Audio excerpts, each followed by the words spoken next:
strong sense that the man deserves an MVP. And sure, he does, but if we're being fair, then we give it to the best player, the most valuable player. We can parse words, it means the same thing. And the answer is that guy is Patrick Mahomes. Yes, he's already won an MVP, basically the first time he started. Yes, he's already won a Super Bowl MVP. He's coming off that season. And yes, Russell Wilson and Aaron Rodgers and now Brady a bit are getting all the press recently. Do you understand Patrick Mahomes is having a better season than all those guys? He has 21 touchdowns to 1 interception for a one-loss team, a divisional rival who they were favored against. They didn't look this. I mean, whatever. They got into a shootout and lost. I mean, who hasn't lost other than the Steelers? Do you understand? He's 21 touchdowns, 1 interception, the highest adjusted yards per attempt in the NFL, number 1.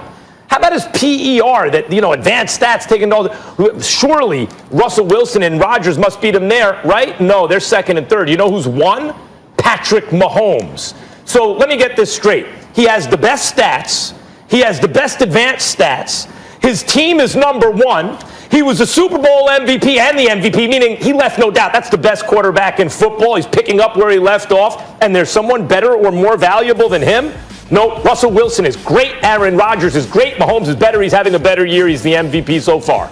Actually, I think that you're wrong, but I respect where you're coming from. Here's my issue, Max, in all seriousness. I mean, I don't know if I can definitively say he's having a better year. Russell Wilson does have 26 touchdowns to his 21. Yeah, he's thrown 6 interceptions to his 1, but he's got 26 touchdowns. He's completing 71.5% of his passes. They've got the same record. They're both 6-1. And oh, by the way, Patrick Mahomes isn't saddled with the worst defense against the pass in the entire NFL. You've got a Seattle Seahawks team that simply can't defend the pass right now. They're the worst defense against the pass in the National Football League. They're not a top 10 defense overall because of it. Their running attack on the offensive side of the ball is ranked like 11th in the National Football League. And although we have profound respect for Pete Carroll, when we think about Andy Reid and Eric Bieniemy, we can't ignore that either. So I think the combination of what Patrick Mahomes has available to him, even though DK Metcalf is a stud in the making, he's still relatively young with only his second year or so in the league. Tyler Lockett is a really, really nice player. But when we talk about the Kansas City Chiefs and we look at Mahomes, and then we look at Tyreek Hill and Travis Kelce, the best tight end in football, and McCole Hardman, who's no scrub, Sammy Watkins, who's been around forever, and obviously Clyde Edwards-Helaire can run with the football as well, and we can't ignore what he's bringing to the table. And you couple all of that with Andy Reid and with Eric Bieniemy on the offensive side of the ball, and then you don't have to worry about your defense as much as you've had to worry about it in the past. Now that's on Seattle's watch. Russell Wilson has to overcome them giving up points. Russell Wilson has to overcome teams moving the chains because of the ease with which they pass the football against the Seattle Seahawks. I'm saying to be 6-1 under those circumstances, to play the way that he has played, to be unleashed in a fashion that he hasn't been unleashed before, I would make the argument that right now he could easily be named the league MVP. That's a good argument because Russell Wilson has to carry more load, but I don't hold guys' teammates against them. So, for example, Russell Wilson has huge numbers with the stats, like huge touchdown numbers, because they want shootouts in Seattle, because they don't have a defense, right? In fact, it's interesting. Shout out Casey Joyner, the football scientist who comes on the Max Kellerman show on the radio, ESPN. That's right, ESPN radio.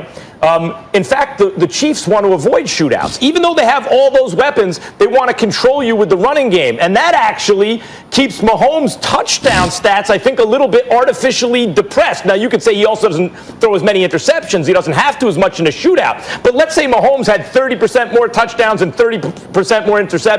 He'd have 27 touchdowns and 1.3 interceptions. But you're talking about who's the better player. I'm just simply saying. Okay, but even then, we're talking about what we deem to be the better year. Nobody's refuting the greatness of Patrick Mahomes. Well, it would be, in trying to avoid shootouts and control you with Helaire in the running game, right?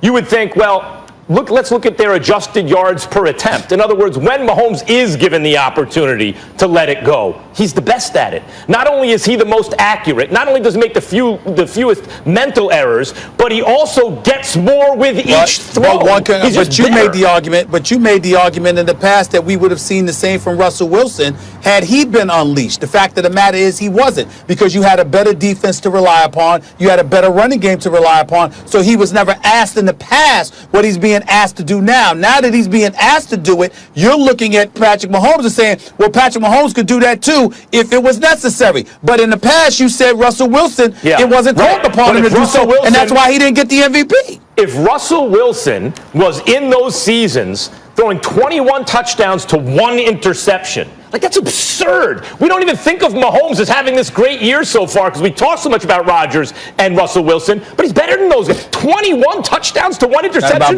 with the highest adjusted yards per average the MVP of a particular season is never determined by who's the best. You know that. You've lamented that, Max. Your own argument in the past. You've said it on many occasions. There's plenty of instances that you can point to in various sports where the best player wasn't necessarily the MVP. So we don't even need to bring up the fact that Patrick Mahomes is better, because that's not what we talked about. What we talked about is the year. You said they should, but you highlighted that they didn't. Okay, but I'm saying Mahomes is doing it. It would be one thing, Stephen A., if he had 15 touchdowns, 5 interceptions, game managing, because that's what they needed, whatever. No, he is doing it. His numbers are better than Rodgers. His numbers are better than Wilson. His one-loss record is as good as anyone's except the Steelers. And eyeballs on Mahomes, he can do things that those dudes can't, except for maybe Rodgers. Can I get one more in here real quick? When Trubisky's healthy, who should be the starter for the Bears? Who you want to start? You go, Max. The answer is Nick Foles. I like the argument for Trubisky. He runs around better and they don't have an offensive line. Fine. Mina Kimes brought this up on NFL Live the other day. So you'll get a few better, positive plays on the ground with his legs, but Foles is a better quarterback. They've had a long time to look at Trubisky. He can't throw the ball down the field. Foles has played better defenses, so his numbers don't look quite as good. He's not playing well, but he's a better quarterback than Trubisky under any circumstances. Well, he is a better quarterback than Trubisky, but that doesn't mean he should necessarily be the starter when your offensive line is such